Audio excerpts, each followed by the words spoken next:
माननीय सदन के सदस्यों से माननीय सदस्यों का आभार व्यक्त करता हूं कि उन्होंने शिक्षा विभाग के कार्य के प्रति, उसके प्रदर्शन के प्रति एक प्रस्ताव सदन में पेश किया। मैं उसमें कुछ और चीजें सदन के समक्ष रखना चाहता हूं, लेकिन तहे दिल से आभार है।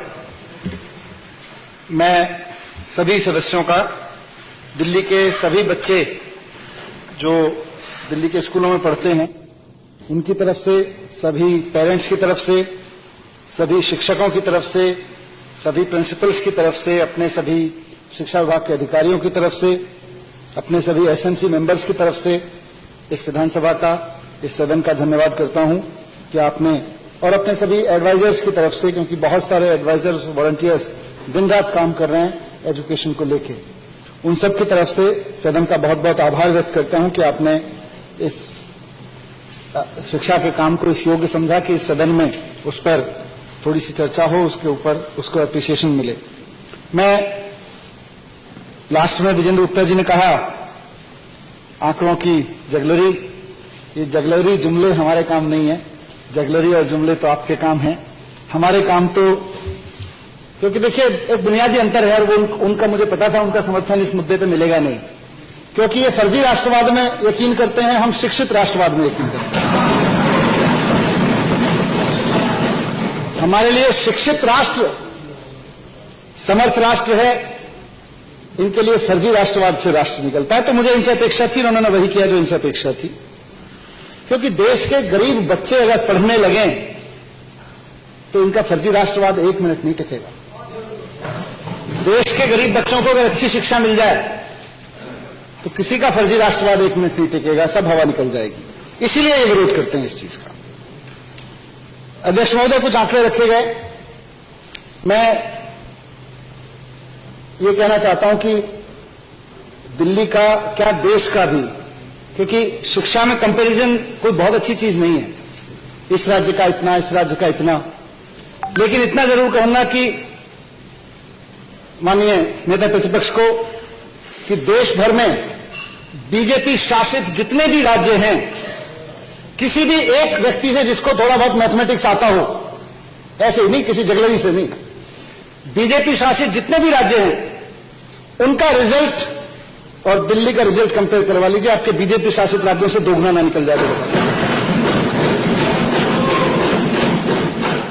अध्यक्ष महोदय, मैं ये कह रहा था कि फेल होना, कंपेयर करना, मुझे व्यक्तिगत रूप से कोई बहुत अच्छा नहीं लगता है कि किस राज्य में कितने बच्चे फेल हुए, क्योंकि सिर्फ दिल्ली का नहीं, देश का भी कोई भी बच्चा फेल होता है तो मुझे लगता है कि देश फेल हो रहा है। मुझे ये लगता है, वो चाहे किसी भी, कश्मीर से लेकर कन्याकुमारी तक किसी भी राज्य का, किसी भी स्कूल का, चाहे सरकारी स्कूल का बच्चा फेल हुआ हो या प्राइवेट स्कूल का बच्चा फेल हुआ हो, व्यक्तिगत मुझे लगता है कि कहीं ना कहीं उसके अंदर अंश भर देश फेल हुआ है। इसलिए हम इस बात को सेलिब्रेट ना करें, लेकिन दिल्ली सरकार के शिक्षकों के काम को सराहना करते हुए, उनके यहाँ के बच्चों को सराहना करते हुए, मैं इस सदन के सामने कुछ डेटा रखना चाहता हूं जो बहुत महत्वपूर्ण है, लेकिन सदन के रिकॉर्ड में रहे। 2 साल से ये सदन लगातार शिक्षा पर दिल्ली सरकार का, दिल्ली की जनता का 25% बजट का हिस्सा, लगभग 1/4 हिस्सा खर्च करता रहा है, खर्च करने की अनुमति देता रहा है। उसका आउटकम क्या है? उसका आउटकम यह है कि इस बार हमने दिल्ली में नकल रोकने के लिए बहुत जबरदस्त अभियान चलाया।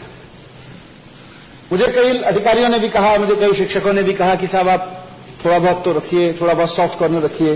मुझे कहा नकल करके पास किया हुआ देश नहीं चाहिए। 5% नीचे आ जाएंगे रिजल्ट में, कोई दिक्कत नहीं है, लेकिन इस बार हम इसी को अचीवमेंट मानेंगे। उसके बावजूद रिजल्ट अच्छा रहा, रिजल्ट कम नहीं हुआ उसके बावजूद। ये एक बड़ी उपलब्धि है। दूसरा बड़ी चीज है कि इस बार 100 मार्क्स लाने वाले बच्चे बढ़े। जिन बच्चों के 100 में से 100 नंबर्स आए, अभी कुछ भावना जी ने किसी का जिक्र किया और कुछ साथियों ने किया, इस बार संख्या उनकी बढ़ी है। इस बार उनकी संख्या बढ़ के 33 हो गई है। ये बड़ी चीज है। इस बार 100% रिजल्ट लाने वाले हमारे स्कूल्स 112 हैं।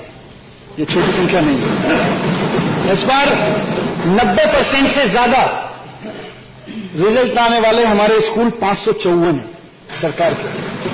ये बढ़ी है संख्या पिछले साल से और लगातार बढ़ रही है। 70%, 60% का इन्होंने जिक्र किया, उसका भी डेटा इनको उपलब्ध करा देंगे। लेकिन जरा बीजेपी शासित राज्यों का डेटा भी, अगर हमको तो नेट पे मिल गया है, मंगा रहे हैं, हम ले रहे हैं, लेकिन आप भी कंपेयर करके देखिएगा।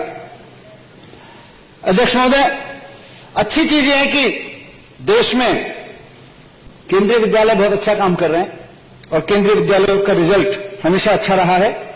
वो इस बार भी 94.6% रहा है। देश भर में केंद्रीय विद्यालय भारत सरकार चलाती है, लेकिन दिल्ली सरकार जो आरपीवीवी चला रही है, प्रतिभा विकास विद्यालय चलाती है, उसका रिजल्ट 99.72% रहा है।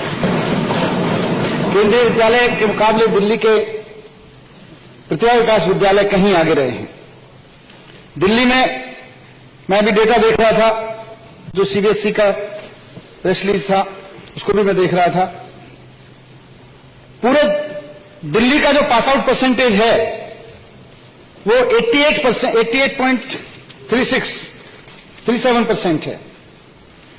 और पूरे देश के प्राइवेट स्कूल्स का जो सीबीएसई एफिलिएटेड है, वीरेंद्र गुप्ता जी ने कहा कुछ कुछ जो बच्चे प्राइवेट एग्जाम देते हैं उनका भी शामिल हो गया। वीरेंद्र गुप्ता जी को मैं रिक्वेस्ट करूंगा कि थोड़ा सा देख लें, ये सीबीएसई का रिजल्ट है, ओपन स्कूल का रिजल्ट नहीं है। ओपन स्कूल के रिजल्ट से कंफ्यूजन ना हो। 79.27% देश भर के प्राइवेट स्कूल्स का रिजल्ट रहा है, जबकि दिल्ली के प्राइवेट स्कूल, दिल्ली के गवर्नमेंट स्कूल्स का जो रिजल्ट है वो 87% रहा, 88% रहा है। उससे हम 9% आगे रहे हैं। पूरे देश के गवर्नमेंट स्कूल्स जो सीबीएसई के स्कूल्स हैं गवर्नमेंट के, वो 82% पे थे, 82.29%। उनसे दिल्ली के सरकारी स्कूल 6% आगे रहे। पूरे देश के सरकारी स्कूलों से, सीबीएसई एफिलिएटेड सरकारी स्कूलों से दिल्ली के स्कूल 6% आगे रहे हैं। पूरे देश के प्राइवेट स्कूलों से 9% आगे रहे हैं। ये छोटा नहीं है। कम से कम एक ऐसे समय में जब पूरे देश में और खासतौर से बीजेपी शासित राज्यों में, बीजेपी शासित नगर निगम में सरकारी स्कूल बंद किए जा रहे हैं। सरकारी स्कूलों की जगह इनके अपने पार्टी के नेताओं के प्राइवेट स्कूलों को बढ़ावा दिया जा रहा है। इनके अपने और कांग्रेस, इनके मौसेरे भाइयों वाले नेता जो हैं, उनके भी प्राइवेट स्कूलों को बढ़ावा दिया जा रहा है। ऐसे समय में गवर्नमेंट स्कूल्स पे खर्च करना, गवर्नमेंट स्कूल पे मेहनत करना और उसके बदले में गवर्नमेंट स्कूल के बच्चों का बेहतर रिजल्ट आना हमारे लिए फख्र की बात है, देश के लिए फख्र की बात है। क्योंकि हम वापस मैं कह रहा हूं उस लाइन में यकीन करते हैं, शिक्षित राष्ट्र समर्थ राष्ट्र, राष्ट्र शिक्षित होगा तो समर्थ होगा। मैं अध्यक्ष महोदय अंत में शुक्रिया अदा करता हुआ एक चीज और, क्योंकि उपलब्धियां कम नहीं है, पहली बार दिल्ली के 372 बच्चे सरकारी स्कूलों के जेईई मेंस के एग्जाम में पास कर पाए हैं। इतनी बड़ी संख्या में कभी भी, बहुत नेग्लिजिबल संख्या होती थी आरपीवीएस के कुछ बच्चों की। इस बार 372, मुझे जब जेईई का रिजल्ट आया तो चारों तरफ से प्रिंसिपल्स के एसएमएस आने शुरू हुए, ऑफिसर्स के फोन आने शुरू हुए कि जी फलां स्कूल में इतने बच्चे हो गए, इसमें 10 हो गए, इसमें 8 हो गए। बहुत सारे प्रिंसिपल्स ने अच्छा काम किया और पहली बार 372 बच्चे शानदार इंजीनियरिंग कॉलेजेस में जा जाके जेईई, ट्रिपल एनसीटी, आईआईटी जैसे संस्थानों में जाके पढ़ेंगे। ये छोटी वो नहीं है, पहली बार ऐसा हुआ है।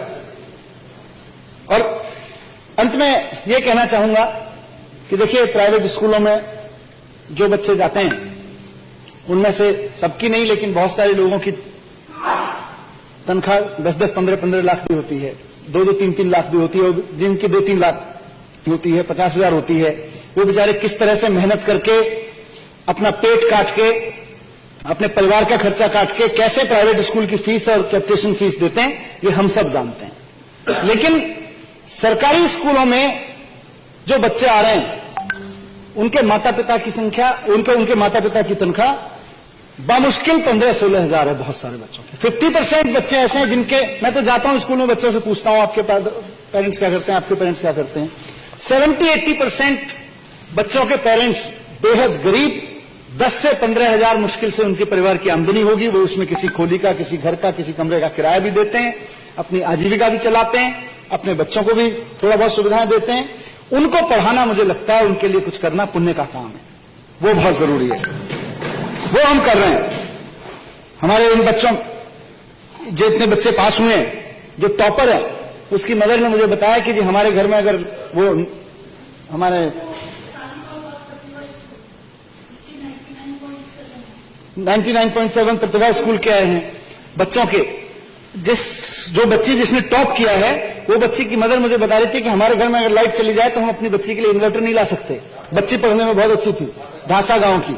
वो बता रही थी कि हम तो मोमबत्ती जला के अपने बच्चे को पढ़ाते हैं। वो बच्ची अगर सरकारी स्कूल से पढ़ाई करके टॉप हो रही है तो ये हमारे सरकारी स्कूल के अध्यापकों के लिए, सरकारी स्कूलों के तमाम लोगों के लिए जो सरकारी स्कूलों पर काम कर रहे हैं, गर्व की बात है, फख्र की बात है। मैं आंकड़ों में नहीं जाता। मेरी ख्वाहिश ये है कि ये प्राइवेट स्कूल गवर्नमेंट स्कूल का सारा झंझट खत्म करके, सारे कंपैरिजन खत्म करके दिल्ली के एक एक बच्चे पास हों, दिल्ली के सारे बच्चे पास हों। आने वाले वर्षों में हम प्राइवेट स्कूल का रिजल्ट भी 100% देखें, गवर्नमेंट स्कूल का रिजल्ट भी हम 100% देखें और देश भर के सारे स्कूल का रिजल्ट हम 100% देखें। मैं ऐसी कामना के साथ सभी शिक्षकों को एक बार फिर से बच्चों को बहुत बहुत शुभकामनाएं देता हूं और सदन का बहुत बहुत आभार व्यक्त करता हूं कि इसने दिल्ली सरकार के शिक्षा विभाग के काम को सराहना के योग्य समझा। बहुत बहुत धन्यवाद। अब श्री मनीष सिसोदिया जी, माननीय मुख्यमंत्री, दिल्ली माल और सेवा कर विधेयक